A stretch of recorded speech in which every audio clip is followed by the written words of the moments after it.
So in fact, it's a big coincidence. I was studying chemistry and my last internship was in chemistry of flavors. And there I saw that the whole emotional dimension of flavors and smells and fruits and woods and was very interesting. And so instead of doing chemistry, I went and visited the perfumers, I interviewed, and I did the Procter & Gamble Perfumery School. And so it's a very serious school. You have exams, olfactory exams, practical exams, and theoretical exams. And after 3 years, you get your degree as a junior perfumer. And then roughly after 5 years, you become like a real perfumer. That's how it works. So I would see that as two different questions. So in terms of ingredients, I like a lot of ingredients. I like some very nice ingredients, like I love jasmine, and I love woods, and I love many things. I love saffron, I love cardamom, I love bergamot. In fact, I wouldn't say I have one favorite ingredient. It's like a painter doesn't have one favorite color. It depends on the project. So for some projects I need some fresh ingredients, some other projects I need some deep, sexy ingredients. But I also like some very nasty ingredients that smell very animalic, very stinky, because a little bit of those ingredients, it's like salt in a cake. You know how you put salt in a cake and then it brings out the flavors? We have a lot of ingredients like that in perfumery, where a little bit of smell brings out the flavor of jasmine or the flavor of other flowers. Or like for instance, some sweaty notes are very good. Or for instance, like some sweaty notes are very good to bring out lemons and grapefruit notes. These are like little tricks for perfumers. And in terms of creation, like a final smell, same, I like a lot of different things. I like to create fragrances for the skin, like you have here. All these fragrances here are to wear for the skin. But I like also to create fragrances for very high-end shampoos, for luxury brands. I like to create fragrances for the air, for the atmospheres, like in hotels, in stores. Anything that smells, I'm interested. And also historical smells I like very much. For instance, I created the smell of the street of Paris in 1738. So very stinky city with a lot of people, and so I like creating things like that. So I always explain a perfumer is inspired just like a painter or just like a musician. If you're a musician, you like the violins, you want to write a piece with violins, but you're not really inspired by the violin. You know, you're going to be inspired by the Swan Lake, by the water going like this, and that gives you the inspiration to use the violin to do a story. And me is the same. I'm not really inspired by one ingredient. I love saffron, but I'm not inspired by saffron as the ingredient. I like to recreate a story. And so I'm inspired by a video, I'm inspired by a song, I'm inspired by a story, or by history, or by a famous person, by a landscape, by a country.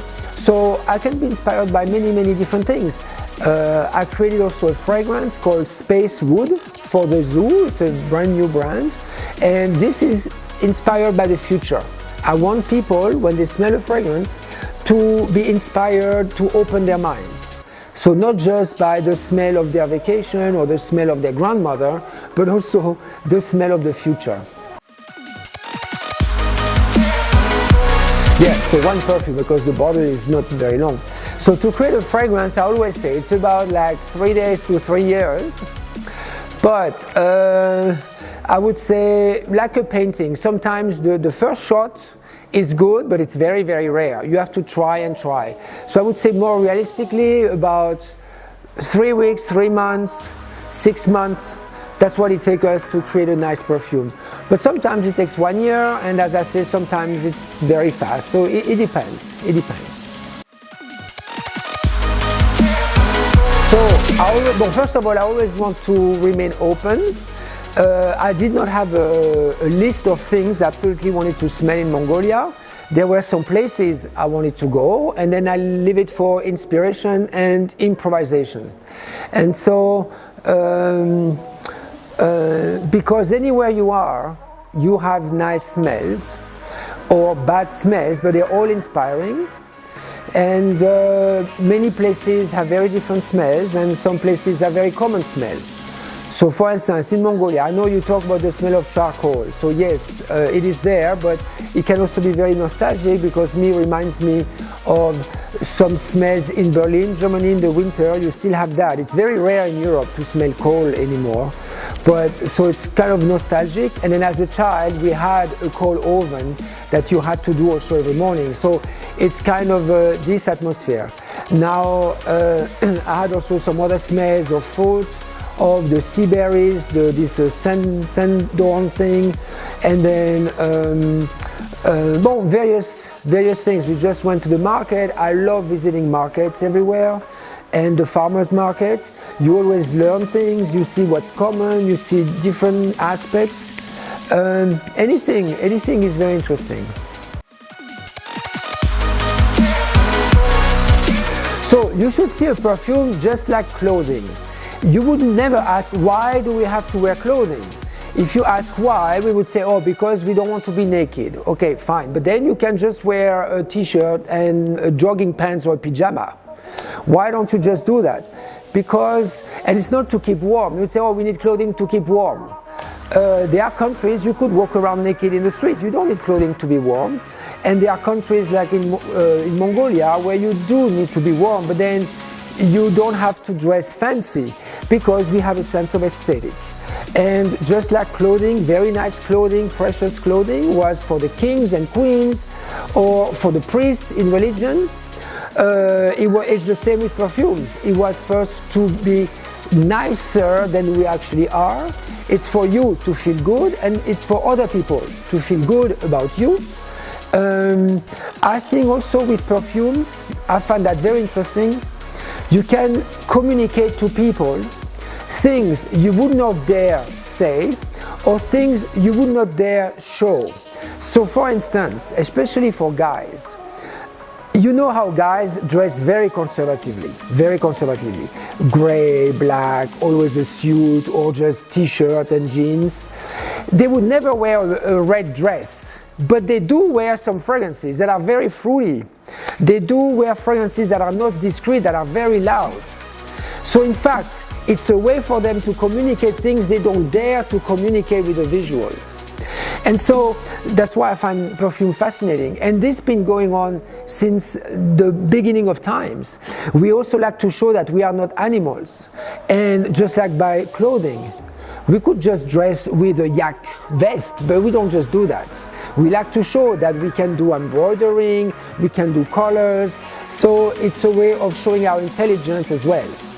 And just to finish on that, in fact, the sense of smell is the only sense that is directly connected to memory, to emotions, and to intelligence in the brain. Direct, very fast. Your eyes, your touch, your ears, first they go to the rationalized part of the brain, to the thinking, so it's filtered, and then it goes to emotions, memory, intelligence. So this sense of smell is very important as your eyes, and it's very good to unlock your brain. In fact, we say smelling is like good aerobic for the brain. So when you go to a store like this, you should smell. When you go to the market, smell the things before you buy them. You will see, you will choose differently if you smell them. If you smell fruit and if you smell cheese, if you anything, smell. It's very good. And now the scientists, in fact, in the hospitals, they use smelling exercises to delay dementia, to delay Alzheimer's disease. So people should smell so that the brain remains healthy for longer. This is like demonstrated. So it's fascinating. I have to say, I find that the perfume world in Mongolia is very westernized. In fact, here, I can feel I'm in a store in Europe or in a duty-free.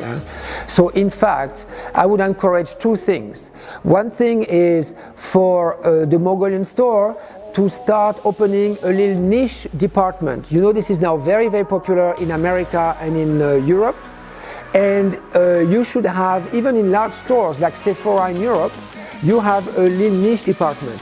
So it allows people to choose different things, to do some trials. You know, you have one brand, you have another one, and we say we say variety is the spice of life, you know, and same variety creates new connections in your brain, meaning it improves intelligence. And so you should have more avant-garde perfumes maybe, so that would be the next stage. And then I think because you're located in Asia and you have certain sensibility which the brands in Europe and in America don't have. You know, the brands are a lot designed in Paris and in New York. The perfumers, most perfumers are in Paris and in New York, and a lot of the brands you have here are really European and American. And so in fact, I would encourage some people in Asia to learn more about perfumery and to develop their own sensibility. And like each time I go to Mongolia or other countries there, I find something interesting that even me from the Western world, if you wish, we find exciting. So I hope we get soon some new trends, like in fashion. You know how now Asian fashion is very exciting for the Parisian scene, the Milan scene, the New York scene. So I want to see the same effervescence from plants from Asia. Well, we use a lot of plants from Asia in perfumery, but I want to see it translated in perfumery in really exciting ways. So this, I think, if you show the way by promoting niche brands in the stores, and then you will have other dimensions coming in. And I think that would be fascinating and very, very interesting. No, so what I want to encourage people when they come to a store like here, I think people should use their sense of smell more than their eyes to pick a perfume, number one. So at the end, you are going to wear the fragrance. You are not going to wear the bottle, you are going to wear the fragrance. So don't look at the bottle, don't look at the name on the bottle, don't look at the brands. Smell, compare. And your nose usually doesn't lie. And then you can talk with the salesperson in the store, you can exchange. And then you will see how you can choose a fragrance independent from the name. You know, it's like choosing a wine. You know how the name and the label influences you a lot, but if you're a very good winemaker, you know how to choose a wine without looking at the label. And it's the same with a fragrance. And you should not hesitate. There are some very good fragrances from very big brands. There are very crappy fragrances from very big brands. And there are very crappy fragrances from very cheap brands, but there are also very good fragrances from very cheap brands. So use your nose to try to detect the interesting things. And then think that each time you do a smelling exercise, you develop new connections in your brain, and so you enrich your brain independently from the thing. So me, each time I pass by a perfumery, I like to go by and just smell one thing, just to see, and then you will see, you see the world differently, and then you choose a fragrance differently. I think this is really fascinating and really interesting for everybody to do. Thank you. Voilà. Thanks a lot. Well done. Thank you.